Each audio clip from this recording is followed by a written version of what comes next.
Hey, it's Tristan from www.primaledgehealth.com, coming at you from my porch in the cragged, jagged, and windy today, Andes Mountains of Ecuador. Quick video, and I think I'm going to call this Why You Feel Like Crap When You Start a Ketogenic Diet, or maybe Why You Feel Awful Starting a Ketogenic Diet. I don't know, there's a million different titles this video could be under, but this is going to be helpful for people who are trying to adapt to ketosis, who are trying to adopt a ketogenic diet as a part of their lifestyle, and are feeling crappy because in the beginning, key words there, in the beginning, because it's only in the beginning.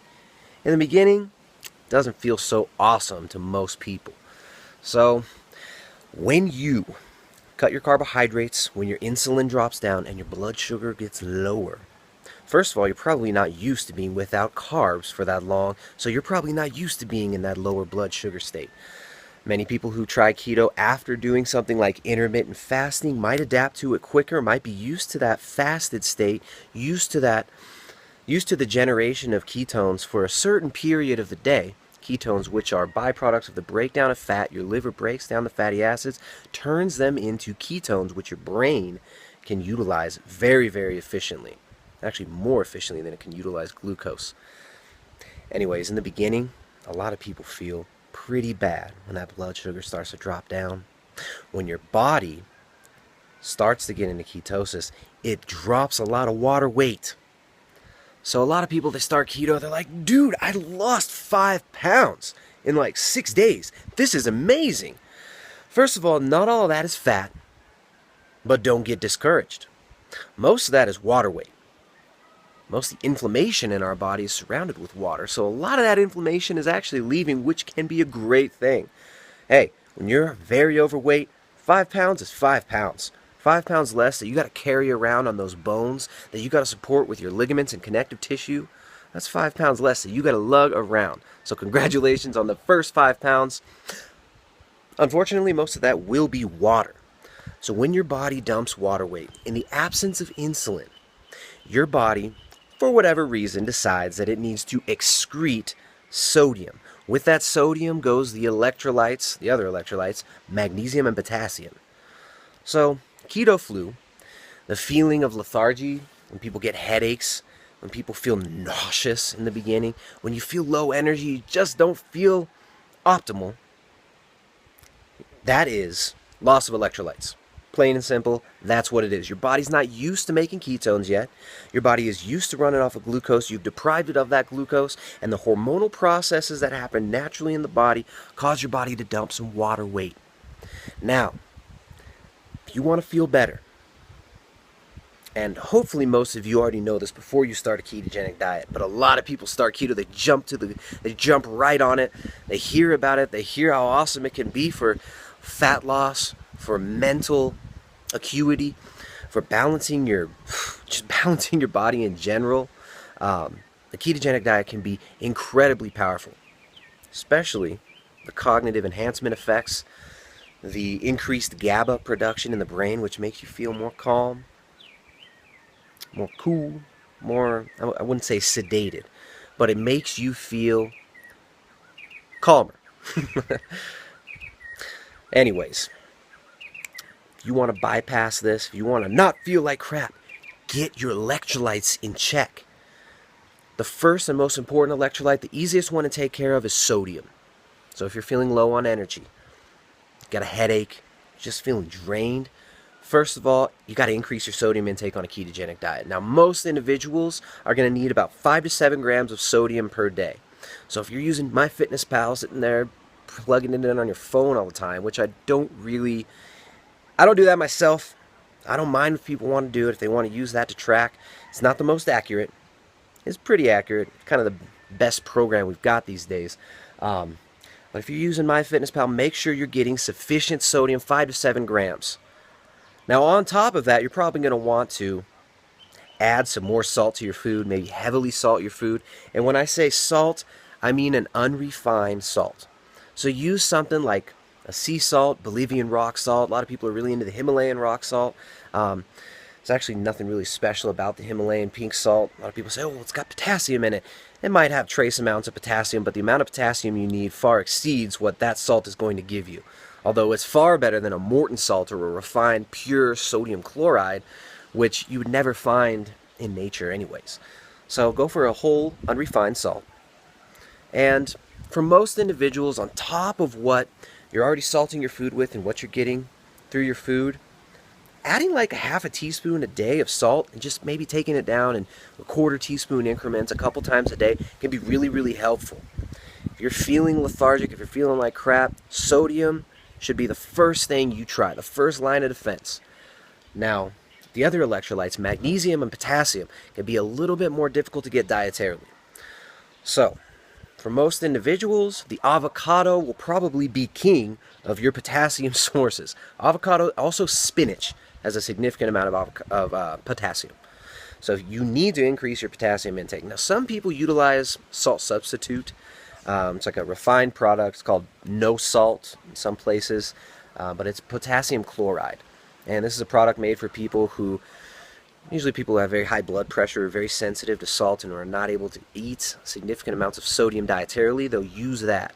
So you can utilize a little bit of that if you choose, but you should be able to get your potassium in check using leafy greens, especially spinach. Spinach is very high in potassium. And avocado. So 1 to 2 avocados a day for most individuals will be very, very useful to helping you adapt, getting those electrolytes in. Another thing is magnesium. So we already talked about sodium, talked about potassium. Magnesium is incredibly important. Most of our soil is very devoid of magnesium. Most of the soil that the food is grown in is completely depleted of many essential minerals that are crucial for creating good organic produce, but also for creating a healthy body. So unfortunately, the widespread use of things like glyphosate, which chelate the soil, which bind minerals, as well as monocropping, and just crappy soil management in general. Due to these issues, magnesium deficiency is a huge problem in the population today. So, dietary sources of magnesium, one of them that a lot of people forget about is cacao. Alright, so of course I'm a biased source because I live in South America. Cacao has always been one of my favorite foods. Well, not always. I actually discovered good cacao, non-Hershey's chocolate, high quality stuff. Discovered it in about 2008, and ever since then it's been one of my favorite delicious and healthy foods. Yes, chocolate can be healthy. Now, I'm not talking about the refined, crappy cocoa powder that you're going to find on the shelves at Safeway or Vons or Greenway for over on the East Coast. I'm not talking about that stuff. I'm talking about an unrefined, high-quality cacao, 100% cacao. So that is very high in magnesium. You can get cacao butter, which is a little bit more refined. It has the powder removed. Some people use the cacao powder. I prefer what's called cacao paste. Now, cacao paste is the raw material that, before it is made into chocolate, which means it's mixed with other ingredients, usually sweetened. So I'm talking about 100% cacao paste. That stuff is really awesome, very deep, robust flavor. All the chocolate connoisseurs out there know what I'm talking about. Pure cacao, unsweetened, is amazing. Full of magnesium, also loaded with selenium.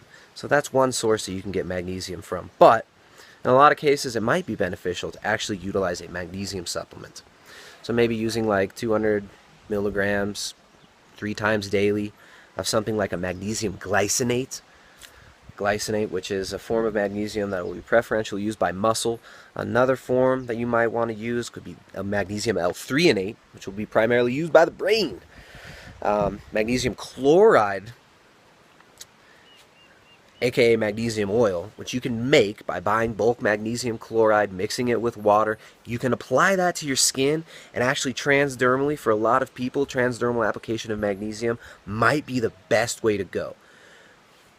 Most magnesium forms, like magnesium citrate, magnesium oxide, can be laxatives, so be careful. Don't just go over to the GNC, grab the first bottle of magnesium, not look on the ingredients, because you get a big dose of magnesium oxide, magnesium citrate, you might be toilet bound very quickly. So those are the 3 electrolytes you got to get.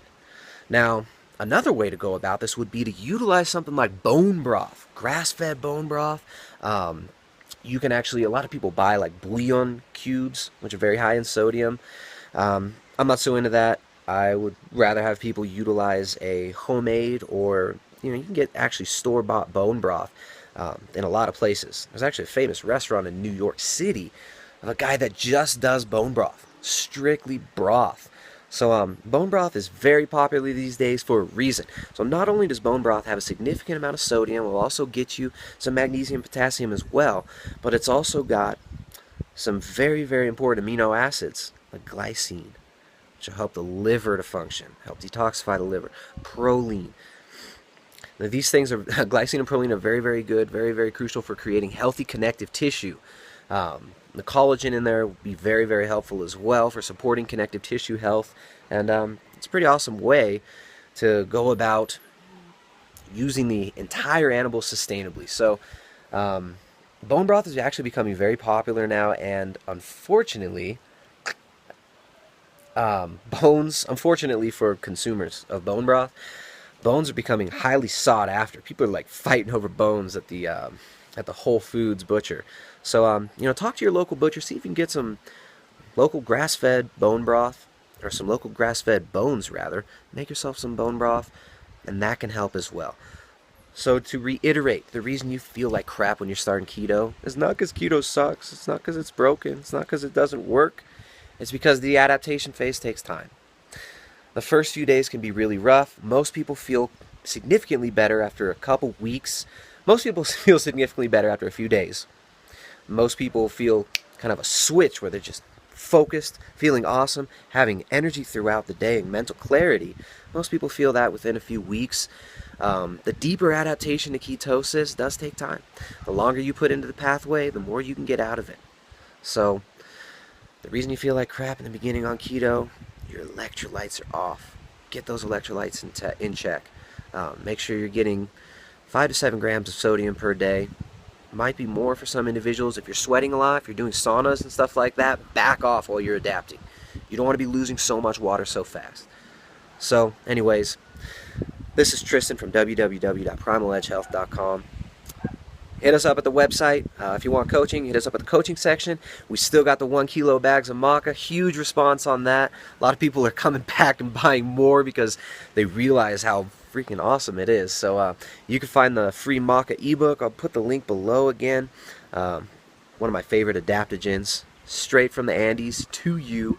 And yeah, got lots more content, podcasts, articles, more videos to come. www.primaledgehealth.com. The reason you feel crappy in the beginning on keto ain't broken. You just need to get your electrolytes in check. So I'll see you guys next time. Bye-bye.